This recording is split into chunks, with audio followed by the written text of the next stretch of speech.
The Albanese government will pump an additional $600 million into strengthening Australia's cyber defences. It's in order to help protect businesses and critical infrastructure from attacks by state-sponsored hackers and crime gangs. Olivia Casely joins me in Canberra. Olivia, the Minister Clare O'Neil has unveiled the government strategy later this hour. She will do so. In terms of what we know so far, it includes plenty and winding back effectively parts of the so-called metadata laws that caused a lot of controversy several years ago.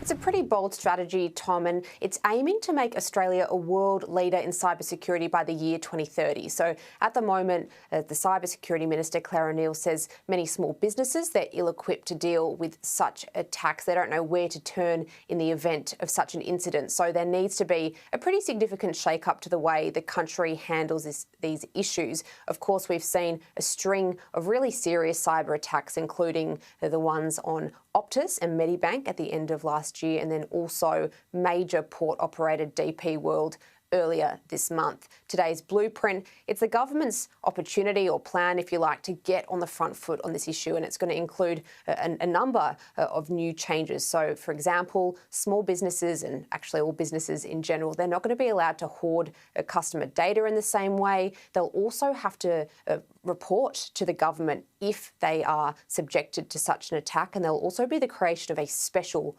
board that will investigate incidents when they occur and report back sort of lessons learned. The strategy so far, it's being embraced by experts. Take a look.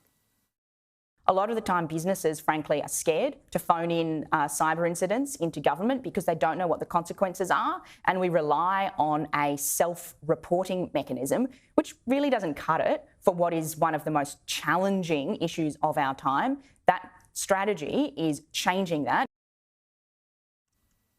Just last week, we learned that reports of cyber attacks here in Australia have jumped by 23% over the past year. That's according to the latest Australian Signals Directorate update. And it's important to note too, Tom, today's blueprint or strategy has been complicated somewhat by the fact that we've seen the inaugural cybersecurity coordinator, that's Air Marshal Darren Goldie. He was recalled back to Defence last week over a workplace incident. Tom? Yeah, which has made it interesting. We'll hear from the Minister later on this hour, as you alluded to. Olivia, thank you.